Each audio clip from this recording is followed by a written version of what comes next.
तो दोस्तों स्वागत है आप सभी का एक बार फिर से नई वीडियो में। और इस वीडियो में हम लोग बात करेंगे इंडिया वर्सेस ऑस्ट्रेलिया के बीच जो टी20 सीरीज का चौथा टी20 मुकाबला खेला जाएगा इसके बारे में। और जानेंगे दोस्तों कि कौन कौन से खिलाड़ी इस मुकाबले में नहीं खेलने वाले हैं, क्योंकि दोनों टीम्स में बड़े बड़े बदलाव हुए हैं। ट्रेविस हेड, कुलदीप यादव नहीं है, तो उनकी जगह पर कौन से खिलाड़ी खेलेंगे और कौन सी टीम जीतने वाली है और कौन से खिलाड़ी को कैप्टन वाइस कैप्टन करना चाहिए।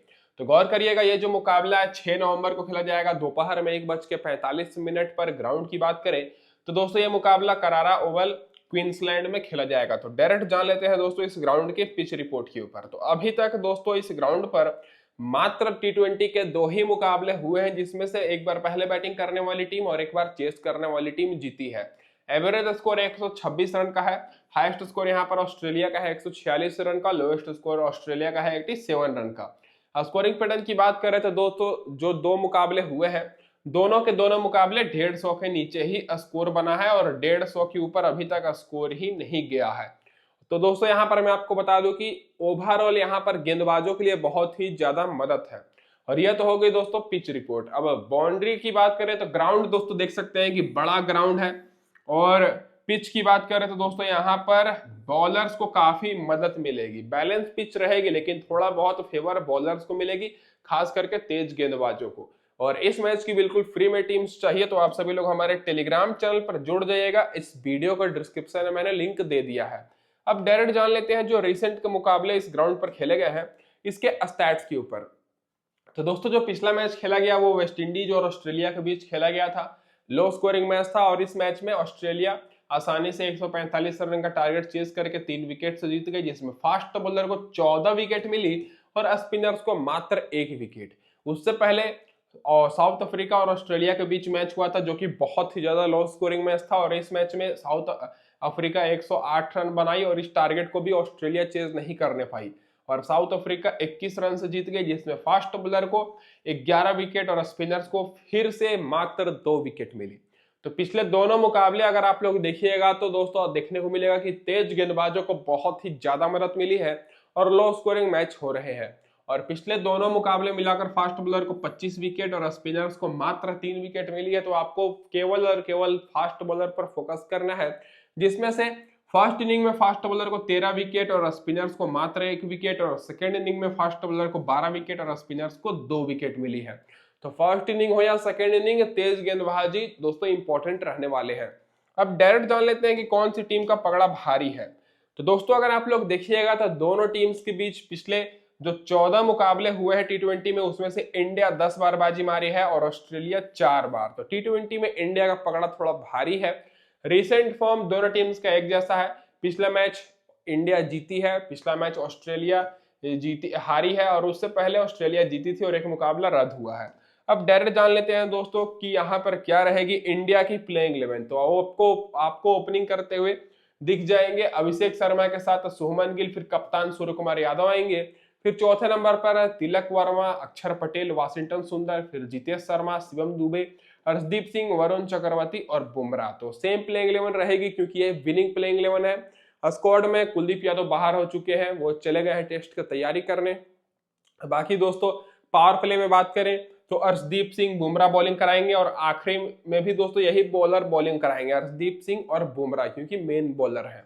अब डायरेक्ट जान लेते हैं सारे खिलाड़ियों के रिसेंट फॉर्म के ऊपर। तो अगर आप लोग रिसेंट फॉर्म देखिएगा तो एक बार फिर से शुभमन गिल का बल्ला नहीं चला और मात्र 15 रन पर ही ये दोस्तों पिछले मैच में आउट हो गए। उससे पहले देखिएगा तो 5 रन 37 रन की पारी इन्होंने खेली है। बाकी रिसेंट फॉर्म भी बहुत ही ज्यादा खराब है। तो Shubman Gill out of form चल रहे हैं, ना ही ओडीआई में परफॉर्मेंस से बेहतर था, ना ही एशिया कप में उतना अच्छा था, ना ही दोस्तों अभी अच्छा है। तो ये थोड़े से रिस्की खिलाड़ी रहेंगे और इनको लेकर काफी सवाल भी उठ रहे हैं। लेकिन आप लोग चाहें तो इनको एक टीम में कैप्टन वाइस कैप्टन करके रिस्क ले सकते हैं। बाकी जो सेफ ऑप्शन रहेंगे वो अभिषेक शर्मा रहने वाले हैं। पिछले मैच में 25 रन की पारी खेले, फिर उससे पहले 68 रन, रिसेंट में एशिया कप में बहुत ही अच्छा परफॉर्मेंस करके आ रहे हैं। बाकी सूर्य कुमार यादव की बात करें तो पिछले मैच में 24 रन की पारी खेले और एक मैच में 39 रन नॉट आउट की पारी खेल चुके हैं, जिसमें बारिश आ गई थी। बाकी रिसेंट में एशिया कप में इनका भी बहुत ही खराब परफॉर्मेंस था। बाकी तिलक वर्मा अच्छे फॉर्म में है दोस्तों, 29 रन की पारी पिछले मैच में खेले। बाकी दोस्तों एक मैच में इन्होंने खेला है, देखा जाए तो फाइनल वाला मैच आपको याद ही होगा, 69 रन नॉट आउट, फिर 49 रन नॉट आउट। लेकिन मैं आपको बता दूं कि तिलक वर्मा अच्छे फॉर्म में है, केवल एक मैच में 0 पर आउट हो गए थे, लेकिन ओवरऑल परफॉर्मेंस बेहतर है। पिछले मैच में 29 रन की पारी खेले और एशिया कप में भी परफॉर्मेंस इनका लाजवाब था। तो टॉप ऑर्डर से अभिषेक शर्मा और तिलक वर्मा को छोड़कर देखा जाए तो शुभमन गिल, सूर्य कुमार यादव का बल्ला उतना चल नहीं रहा है, तो इनको आप लोग कैप्टन वाइस कैप्टन करके रिस्क ले सकते हैं।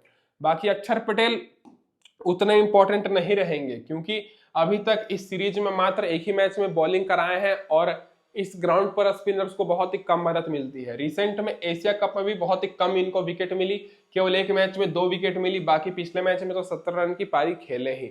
वाशिंगटन सुंदर अच्छी पारी खेले पिछले मैच में 49 रन की, लेकिन दोस्तों बॉलिंग ये कराए नहीं। अगर टीम इनको बॉलिंग कराते तो ज्यादा इंपॉर्टेंट रहते, और बैटिंग ऑर्डर थोड़ा सा नीचे है तो 50-50 चांस रहेगा, आप लोग रख भी सकते हैं नहीं भी, क्योंकि बॉलिंग कराएंगे नहीं। और हालांकि रिसेंट फॉर्म देखिएगा तो अच्छा ही है, अच्छा इन्होंने परफॉर्मेंस किया है, लेकिन मेन बात है कि एक तो स्पिनर है और इनको बॉलिंग नहीं मिलेगी। बाकी जितेश शर्मा की बात करें तो 22 रन की पारी खेले पिछले मैच में, नॉट आउट थे, और रिसेंट में ज्यादातर मैचेस में ये नॉट आउट ही रहे हैं। लेकिन इनका भी बैटिंग पोजीशन इतना ज्यादा नीचे है कि डाउट ही है कि इनको मौका मिलेगा भी या फिर नहीं, और मिलेगा भी तो बहुत ही कम मिलेगा। तो इनकी जगह पर आप लोग जॉस इंग्लिश को रखिएगा, ऑस्ट्रेलियाई विकेट कीपर जो कि अच्छे फॉर्म में है। बाकी दोस्तों शिवम दुबे की बात करें तो 1 विकेट इनको मिला, बैटिंग तो दोस्तों इनको पिछले मैच में मिला नहीं, रिसेंट फॉर्म देखा जाए तो अच्छा खासा है। तो ये सारे जो नीचे के खिलाड़ी हैं, ये सारे खिलाड़ी आप लोग के लिए तभी इंपॉर्टेंट रहेंगे जब दोस्तों इंडिया की टीम पहले बैटिंग करे। बाकी अर्शदीप सिंह को पिछले मैच में 3 विकेट मिली, जो कि बहुत ही बेहतरीन बॉलिंग कराए। वरुण चक्रवर्ती को 2 विकेट और बुमराह को विकेट नहीं मिली। लेकिन मैं आपको बता दूं कि इस मुकाबले में सबसे ज्यादा इंपॉर्टेंट बुमराह रहेंगे और अर्शदीप सिंह, क्योंकि तेज गेंदबाज है और इस ग्राउंड पर इनको मदद भी मिलेगी, खास करके बुमराह, क्योंकि इनको पिछले मैच में विकेट नहीं मिली है, इसलिए उतना लोगों ने लिया नहीं है। आप लोग चाहें तो वरुण चक्रवर्ती को ड्रॉप कर सकते हैं।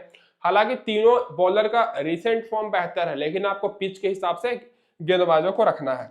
अब डायरेक्ट जान लेते हैं जो जो खिलाड़ी बेंच पर बैठे हैं, तो इनमें से चांसेस किसी का नहीं है। तो अब जान लेते हैं कि दोस्तों ऑस्ट्रेलिया की क्या रहेगी प्लेइंग 11, क्योंकि जॉस हेजलवुड के जाने के बाद अब ट्रेविस हेड भी चले गए हैं।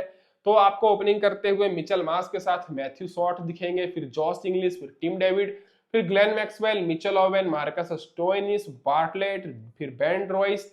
और बेन रॉयस इस मुकाबले में खेलेंगे क्योंकि स्क्वाड में अवेलेबल हो चुके हैं। उसके बाद नाथन निल्स और खुनमेन। तो प्लेइंग 11 ऑस्ट्रेलिया की यही रहने वाली है। बाकी पावर प्ले में बार्टलेट, नाथन निल्स और बेन रॉयस बॉलिंग कराएंगे, और आखिरी ओवर में नाथन निल्स और जेवियर बार्टलेट। अब डायरेक्ट जान लेते हैं सारे खिलाड़ियों के रिसेंट फॉर्म के ऊपर। तो अगर आप लोग देखिएगा तो इनका भी टॉप ऑर्डर उतना अच्छा चल नहीं रहा है। मिचेल मार्श पिछले मैच में भी मात्र 11 पर आउट हो गए, ट्रेविस हेड भी फ्लॉप ही हो गए थे, लेकिन इस मैच में नहीं खेलेंगे, तो उनकी जगह पर मैथ्यू शॉट खेलेंगे, जो कि पिछले मैच में 26 रन की पारी खेले। हालांकि रिसेंट में ये बॉलिंग से अच्छा परफॉर्मेंस किए हैं और एक मैच में 80 रन भी बना चुके हैं। बॉलिंग से 3 विकेट, फिर 29 रन 1 विकेट की पारी खेले हैं। तो मिचेल मार्श का रिसेंट फॉर्म बेहतर है, डाउट नहीं है। तो मिचेल मार्श इस मैच में भी दोस्तों इंपॉर्टेंट रहेंगे, तो मिचेल मार्श को तो आपको रखना ही है। बाकी आपको मैथ्यू शॉट के ऊपर रिस्क लेना है, क्योंकि एक तो स्पिनर है और उतना संभल कर भी नहीं खेलते हैं, जल्दी आउट हो जाते हैं। तो मैथ्यू शॉट थोड़े से रिस्की रहेंगे, लेकिन मिचेल मार्श इंपॉर्टेंट रहेंगे, तो उनको आपको जरूर रखना है। बाकी जॉस इंग्लिश की बात करें तो परफॉर्मेंस बिल्कुल भी अच्छा नहीं है। रिसेंट में देख सकते हैं कि पिछले मैच में भी 1 ही रन पर आउट हो गए, उससे पहले 20 रन। बाकी दोस्तों लगातार फ्लॉप हुए हैं, लेकिन बहुत पहले 78 रन 51 रन की पारी खेल चुके हैं। बैटिंग ऑर्डर बहुत अच्छा पोजीशन पर है, तो जितेश शर्मा से तो बेहतर ही है, क्योंकि जितेश शर्मा का बैटिंग ऑर्डर नीचे है। तो जॉस इंग्लिश के ऊपर आप लोग निर्भर रहिएगा, इंपॉर्टेंट रहेंगे।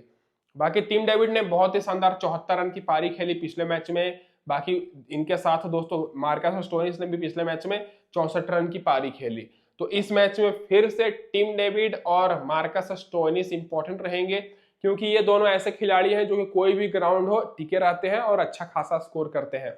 बाकी मैक्सवेल का भी खेलने का चांस है इस मुकाबले में, अगर खेलते हैं तो इंपॉर्टेंट रहेंगे, खास करके बैटिंग से। रिसेंट में 47 रन, फिर 16 रन 2 विकेट, 62 रन की पारी खेले हैं। बाकी मिचेल ओवेन डाउटफुल ही रहेंगे, क्योंकि रिसेंट में T20 में बहुत ही कम बॉलिंग कराए हैं, पिछले मैच में भी बॉलिंग नहीं कराए, बैटिंग पर 0 पर आउट हो गए। तो आपको किस किस को नहीं रखना है, तो मिचेल ओवेन थोड़े रिस्की रहेंगे तो नहीं रखना है। मैथ्यू शॉट को भी नहीं रखना है, अगर आप लोग रखते हैं तो कैप्टन वाइस कैप्टन बनाने के लिए ही रखिए, नहीं तो ड्रॉप कर दीजिए। ज्यादातर जो इंपॉर्टेंट रहेंगे वो मिचेल मार्श रहेंगे, फिर टिम डेविड रहेंगे, फिर मार्कस स्टोइनिस रहेंगे। बाकी जॉस इंग्लिश तो डिफॉल्ट ऑप्शन है विकेट कीपर सेक्शन से। बार्टलेट की बात करें तो इनको 1 विकेट मिला पिछले मैच में। बेन रॉयस का रिसेंट फॉर्म बेहतर है। नाथानिल्स को 3 विकेट मिला, खूनमेन को विकेट नहीं मिला। तो खूनमेन हालांकि टेस्ट बॉलर है, खेल रहे हैं, तो खूनमेन दोस्तों रिस्की रहेंगे, तो आपको नहीं रखना है। आपको नाथानिल्स और बेन रॉयस पर ज्यादा फोकस करना है। बार्टलेट भले ही इनको 2 विकेट 1 विकेट मिली हो पिछले मैच में, लेकिन बेन रॉयस का रिसेंट फॉर्म बेहतर है ओडीआई में भी, और दोस्तों अभी नाथानिल्स का भी अच्छा है। तो नाथानिल्स और बेन रॉयस ज्यादा इंपॉर्टेंट रहेंगे, बाकी बार्टलेट थोड़े से रिस्की रहेंगे। अब डायरेक्ट जान लेते हैं जो खिलाड़ी बेंच पर बैठे हैं। तो इनमें से चांसेस किसी का नहीं है, होता भी है तो जॉस फिलिपी खेलेंगे, लेकिन रिसेंट फॉर्म खराब है। तो डायरेक्ट जान लेते हैं दोस्तों हमारी टीम कॉम्बिनेशन क्या रहने वाली है। तो पहली टीम में हमारे जो कप्तान रहेंगे वो अभिषेक शर्मा रहेंगे, वाइस कप्तान मिचेल मार्श, क्योंकि दोनों टीम्स में शानदार ओपनर है। उसके बाद मैंने सूर्य कुमार यादव, टिम डेविड को रखा है, फिर जॉस इंग्लिश को, फिर मार्कस स्टोइनिस, अक्षर पटेल, फिर बुमराह, अर्शदीप सिंह, नाथानिल्स और बार्टलेट। बार्टलेट की जगह पर आप लोग रख सकते हैं बेन रॉयस को। तो पूरी हमारी बैलेंस टीम रहेगी, क्योंकि भले ही ऑस्ट्रेलिया के बड़े बड़े खिलाड़ी वापस घर चले गए हैं, लेकिन घर तो नहीं, वो एसएस की तैयारी करने चले गए हैं, लेकिन इस ग्राउंड पर तेज गेंदबाजों को मदद मिलती है, तो इसलिए मैंने ज्यादातर फास्ट बॉलर को ही रखा है। तो ये हो गई हमारी यहाँ पर पहली टीम। अब दूसरी टीम की बात कर ले, तो दूसरी टीम में जो हमारे कप्तान रहेंगे वो शुभमन गिल रहेंगे, क्योंकि भी लगातार फ्लॉप हो रहे हैं, तो हमारे ट्रम्प ऑप्शन रहेंगे। वाइस कप्तान स्टोइनिस, फिर अभिषेक शर्मा, मिचेल मार्श, सूर्य कुमार यादव को ही रखा है मैंने। फिर यहाँ पर दोस्तों जॉस इंग्लिश को मैंने लिया है, फिर मैथ्यू शॉट को यहाँ पर मैं लिया हूँ। उसके बाद मैंने अर्शदीप सिंह, नाथानिल्स, फिर वरुण चक्रवर्ती और बेन रॉयस। तो यहाँ पर मैंने चेंजेस ये किया है कि बुमराह की जगह पर मैंने यहाँ पर वरुण चक्रवर्ती को रखा है, बार्टलेट की जगह पर बेन रॉयस को, बाकी मैंने मैथ्यू शॉट और शुभमन गिल को रखा है। ये हो गई पहली टीम, ये हो गई हमारी दूसरी टीम। जो फाइनल टीम मिलेगी वो टेलीग्राम चैनल पर मिलेगी, तो लिंक मैंने डिस्क्रिप्शन में दे दिया है, फटाफट से जुड़ जाइएगा। तो इस वीडियो में दोस्तों बस इतना ही। वीडियो देखने के लिए आप सभी का धन्यवाद दोस्तों।